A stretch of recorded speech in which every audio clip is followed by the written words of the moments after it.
আসসালামু আলাইকুম। এইবার আমরা দেখব বাংলা ব্যাকরণে আমরা কিভাবে আমাদের পড়াটাকে বেসিক থেকে শুরু করে এগিয়ে নিয়ে যেতে পারি। আমি ১ম এই দেখিয়ে দিই যে বাংলা ব্যাকরণের জন্য আসলে কি টপিক রয়েছে। চলো সেগুলো একটু দেখা যাক।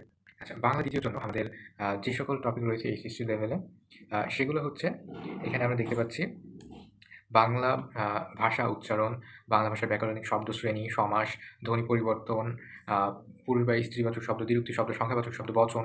তারপর হচ্ছে প্রকৃতি আর প্রত্যয়, কাল, পুরুষ, কালের বৈশিষ্ট্য প্রয়োগ এবং বাংলা অনুজ্ঞা, বাক্যতত্ত্ব, উচ্চারণ এবং বানানের নিয়ম, বানান, উপসর্গ, তারপর সন্ধি, নতশত বিধান, পদাশ্রিত নির্দেশক। অর্থাৎ অলমোস্ট সকল টপিক কিন্তু এর ভিতরে কভার হয়ে যাচ্ছে।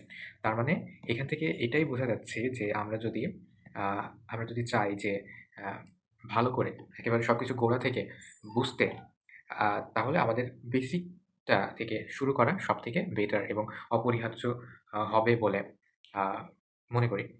তো কারণটাও আমি সাথে সাথে বলে দিই। এই যে আমরা যে সকল টপিকগুলা দেখলাম, এই সকল টপিকের জন্য আমাদের বিশেষ কিছু আ ছোট বেসিকের দরকার হবে। তা নাহলে আমরাও বাংলা ব্যাকরণে অনুরূপভাবে ইংরেজির মতো অনুরূপভাবে বুঝতে পারব না যে আ ওই পার্টিকুলার জিনিসটা কি যেটা আমরা পড়ছি, ওই পার্টিকুলার জিনিসটা আসলে কি, বেসিকের অভাবে এটা আমরা বুঝতে পারব না। তো আমরা যদি বেসিকটা পড়ি, তাহলে আমরা বুঝে পড়তে পারবো এবং আল্টিমেটলি সেটা আমাদের জন্য কাজে লাগবে। সেটা আমাদের জন্য ইফেক্টিভ হবে। সেটা আমাদের মনে থাকবে এবং আল্টিমেটলি আমাদের পড়ায় কিন্তু মজা থাকবে। তাহলে দেখা যাচ্ছে আমরা বাংলা ব্যাকরণে ঠিক ইংরেজির অনুরূপ আ সূচিটা আমরা দেখি যে এই সূচির ভেতরে বেসিক থেকে কিভাবে আমরা ধাপে অ্যাডভান্স এ যেতে পারি এবং ধাপে অ্যাডভান্স এ যাওয়ার মাধ্যমে এর ভিতরেই আমাদের এইচএসসির প্রিপারেশন হয়ে যাবে, আমাদের অ্যাডমিশনের প্রিপারেশন হয়ে যাবে এবং আমাদের জবেরও কিন্তু অর্ধেকের বেশি 90% 80% প্রিপারেশন হয়ে যাবে। তাহলে ১ম এ আমরা বাংলা ব্যাকরণ পাঠের গুরুত্ব এটা আমাদের রয়েছে। তার মানে আমরা ব্যাকরণের পরিচিতি নিয়ে আলোচনা করব। এর আলোচ্য বিষয় কি? তারপরে হচ্ছে এটা পাঠের গুরুত্ব কি এটা। এবার বাংলা ভাষা নিয়ে আলোচনা করব। অর্থাৎ আমরা যেহেতু বাংলা ব্যাকরণ নিয়ে আলোচনা করছি, ব্যাকরণটা তো বাংলা ভাষার উপরে কাজ করছে। সো বাংলা ভাষা নিয়ে আমাদেরকে একটু জানতে হবে বিস্তারিত। তারপর নিয়ে, ধ্বনি যেটা হচ্ছে ভাষার একেবারে মৌলিক বা একেবারে মূল উপাদান। অর্থাৎ এইটা সবথেকে বেসিক। এরপর আমরা ধাপে আমাদের বাংলা ব্যাকরণের যাত্রাটা চালিয়ে যাবো। তারপর ধ্বনিতে আমাদের কি আলোচনা আছে? ধ্বনির ভিতরে আছে কিন্তু উচ্চারণের নিয়ম, ঠিক আছে? ধ্বনির ভিতরে কিন্তু আছে বানানের নিয়ম। তারপর রূপতত্ত্ব পড়ব। রূপতত্ত্বের ভিতরে কিন্তু শব্দ নিয়ে যাবতীয় আলোচনা কিন্তু এখানে আছে। তো ১ম এ আমরা কি পড়লাম? ধ্বনি নিয়ে। তো ওই যে কিছু ধ্বনি বা বর্ণ এগুলো মিলে কি হয়? রূপ বা শব্দ। তাহলে আমরা কি ধাপে এগোচ্ছি না? আগে ধ্বনি বা বর্ণ, তারপর শব্দ বা রূপ।